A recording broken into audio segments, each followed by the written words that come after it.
breaking this morning concerning YG being arrested in regards to the murder of Drakeo the Ruler. It's looking bad for YG right now. The Compton rapper just got hit with a murder warrant over Drakeo the Ruler's death. According to reports, a huge sentence awaits him, and it's got him shook. So what exactly happened, and is this the end for him? Let's break it down.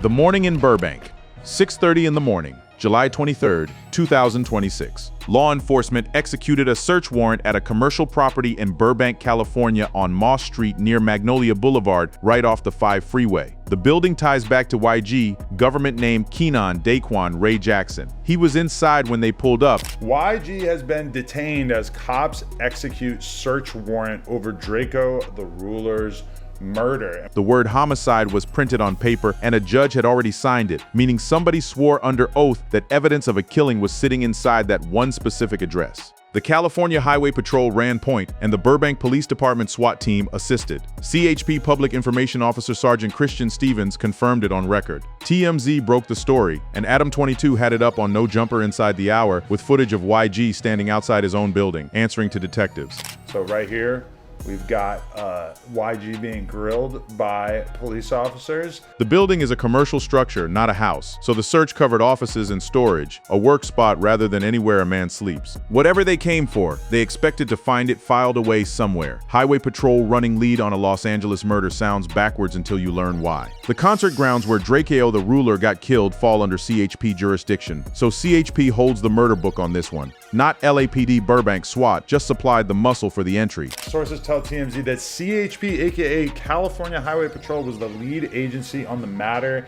and that Burbank SWAT assisted. And Burbank was not their first stop. Adam 22 says CHP investigators had already pulled up on the No Jumper office wanting to sit down with him and with Munchie B about Drakeo's murder. Munchie B is blind, which, as Adam 22 put it, pretty much rules him out of anything physical that happened backstage that night. So if detectives still wanted his time, they were not after his hands. They were after what he might have heard or what might be sitting in his phone. Detectives knocking on podcast doors 5 years after a killing are detectives working a list, and somebody had moved YG's property onto it. The warrant itself was tied straight to the body. Cops were executing a homicide search warrant for the investigation into Drakeo the Ruler's death, and the property is connected to YG. YG, who had beef with the late rapper but has denied any involvement. Now run the timing back a month, because this is where it gets strange. The chatter around Drakeo's murder had been climbing all year behind a video from a commentator named Flaco that pulled roughly 500,000 views. And weeks before that SWAT team ever showed up, YG had already dropped a record called We Know the Truth. The fact that,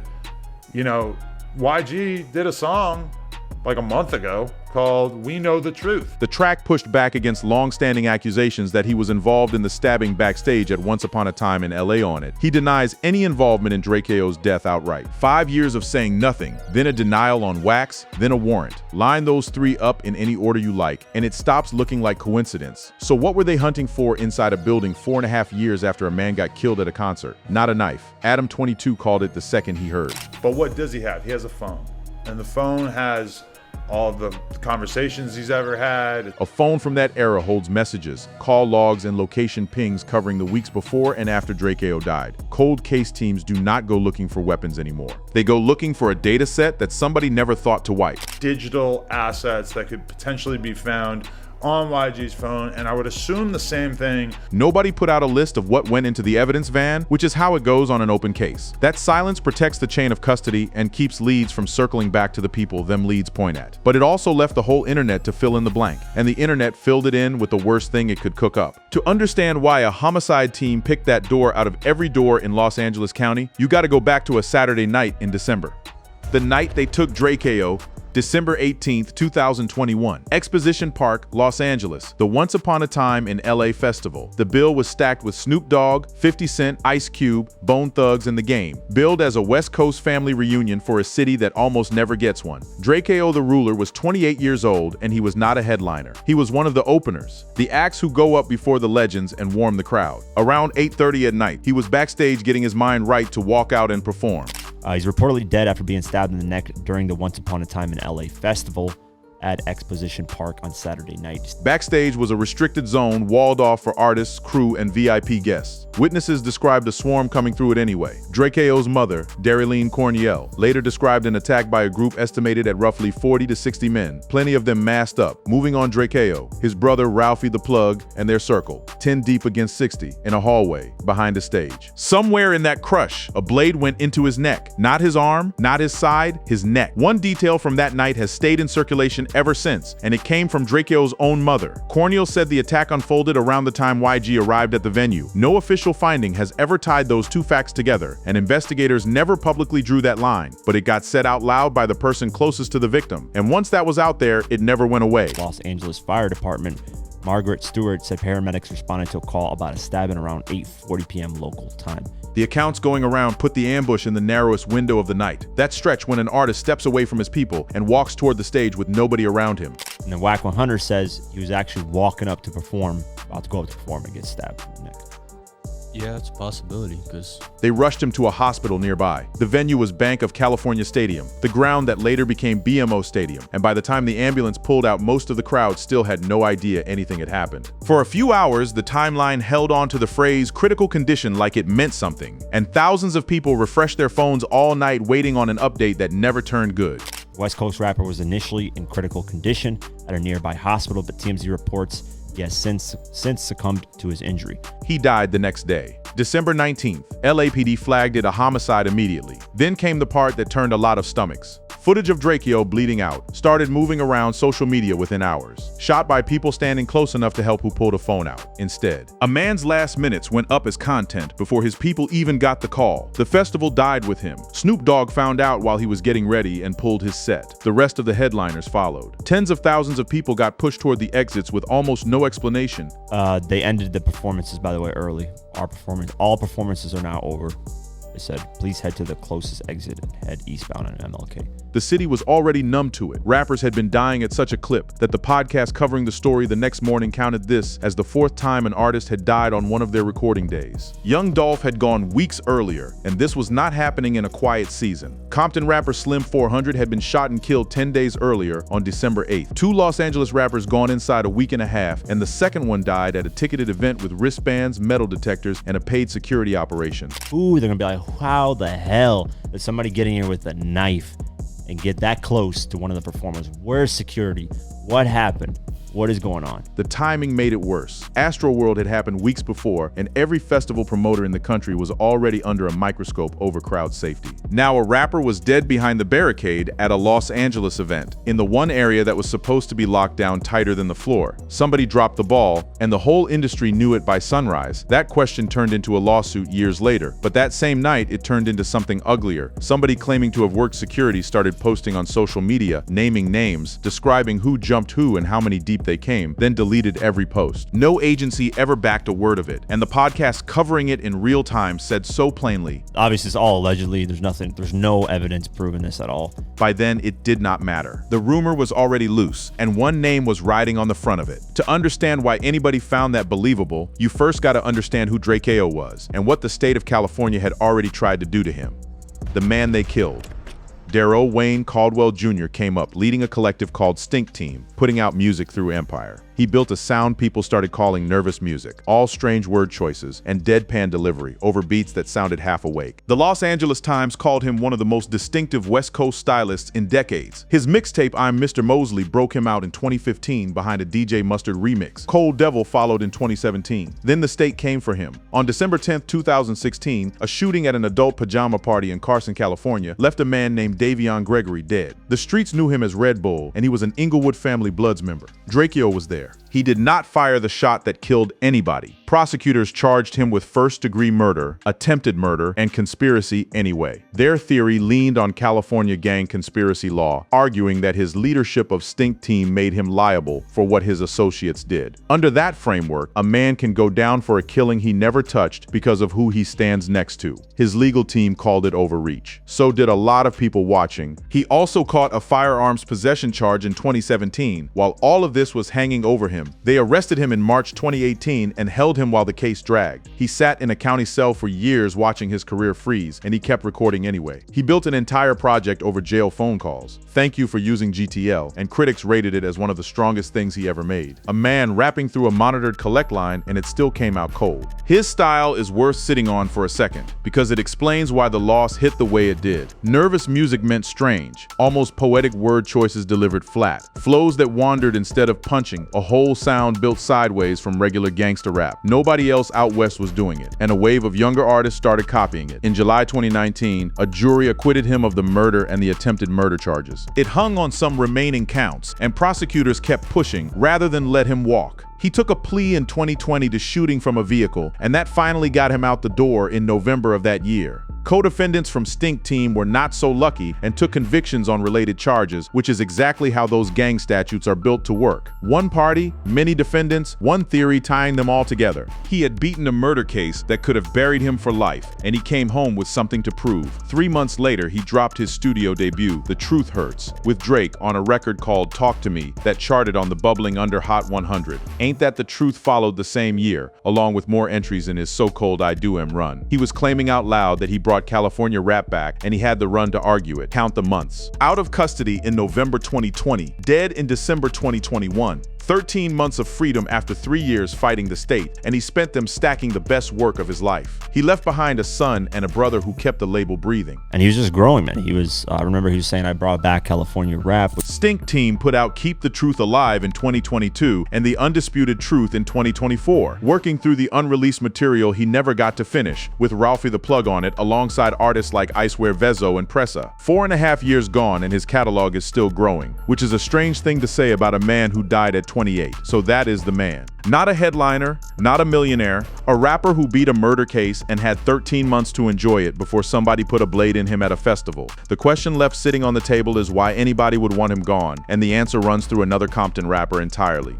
The Static YG's own run started young. He signed to Def Jam at 19, ran a joint venture with Jeezy's CTE World, and built 400 Records into his own imprint named after his Compton block. Toot It and Boot It with Ty Dolla $ign gave him his first Hot 100 entry in 2010. Then 2014 changed everything. My Crazy Life debuted at number 2 on the Billboard 200, carried by My Nigga with Jeezy and Rich Homie Quan, Left Right, and Who Do You Love with Drake, damn near all of it produced by DJ Mustard. Still, Brazy followed with Politics baked into it. Then Stay Dangerous, For Real community service with Mozzie and the Gentleman's Club in June 2026 with Pusha T and Tyler, the Creator. 12 years of top 10 debuts, so both men were winning. YG comes from a different corner of the same map though. He is affiliated with the Treetop Peru Bloods, while Drakeo led Stink Team and never claimed one primary set, though his crew moved through a web of neighborhood ties. Two orbits crossing constantly in a city where a slight can echo for a decade. The friction shows on paper going back to 2015.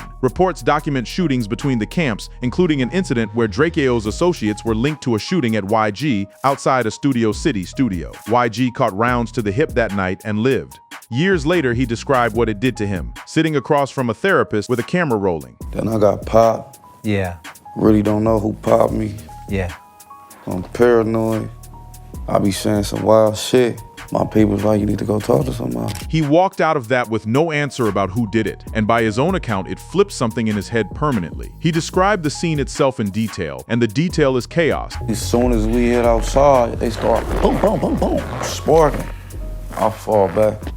In the crib, I'm shot. Authorities noted he was uncooperative during that investigation and gave them almost nothing to work with. That silence is its own answer where he from. That was not his first time around gunfire either. Shots got fired during a music video shoot of his back in 2012, shutting the whole thing down. From there, it kept escalating. Reported stick-up attempts, shots fired at properties and events tied to each side. That same 2016 pajama party in Carson sat in the middle of it because Red Bull was Inglewood family, and Inglewood family Bloods and Athens Park Bloods run rivalries and alliances that touched both men's circles. Drakeo openly clowned gangbanging and said he was never a traditional member, but his crew pulled him into them networks regardless. By 2021, it was fully public. Drakeo was posting threats that went viral, promising smoke if the disrespect kept coming.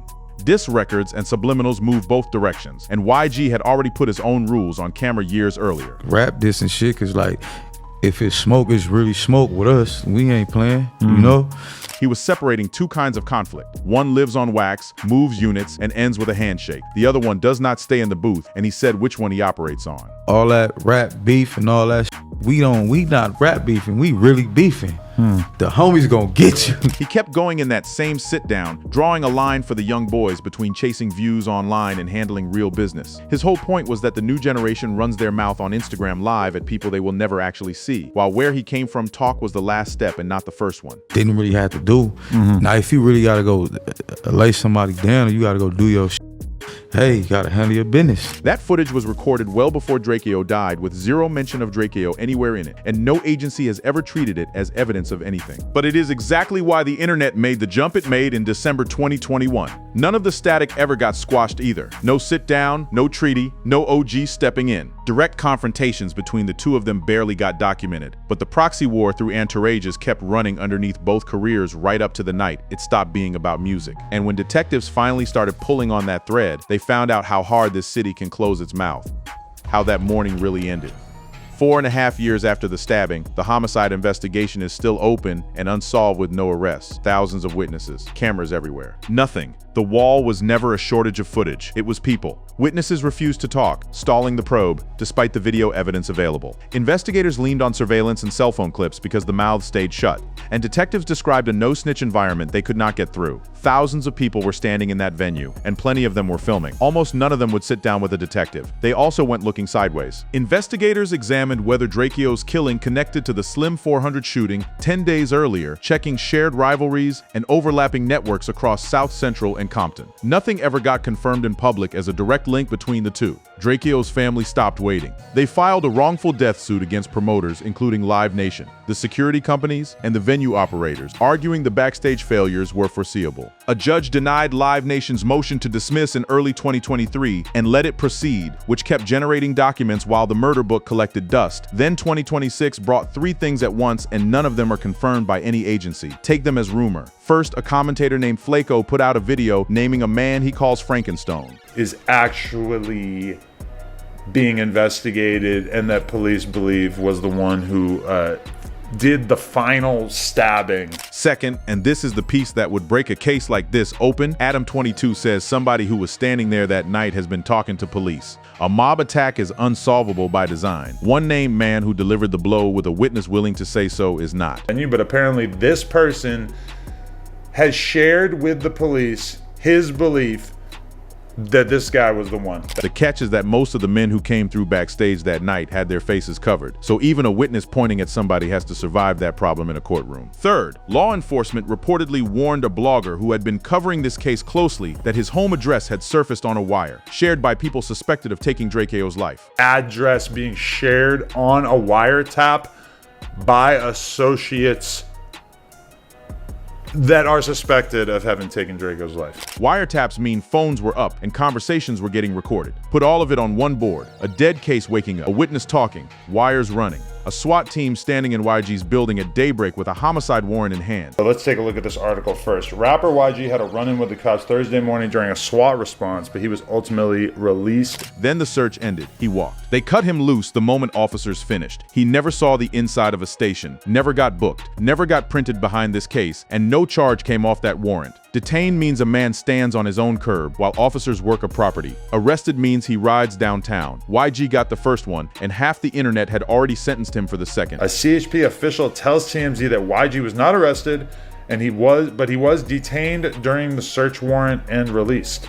Then the agency went further. CHP stated that YG was not a suspect and not a person of interest in the murder investigation. He was detained because he happened to be standing on a property they had paper for, which is standard for everybody on a site during a search. No travel restrictions landed on him afterward. The timing is especially wild. YG is scheduled to take the stage tonight. He went bar for bar with the Game in a Compton Versus that same evening. By 9 in the morning, the timeline had him doing life. By 9 at night, he was performing in his own city. This is also the pattern his whole record follows. In 2018, a man accused him of taking a chain worth somewhere between $3,000 and $9,000 inside a Las Vegas casino. Felony charges got filed. Then the case was dismissed in 2022 after the two sides settled privately. In January 2020, officers arrested him at his Southern California home on robbery charges over a vehicle he owned, days before a scheduled Grammy performance. No charges were ever filed. In October 2024, his red Lamborghini hit a curb in Burbank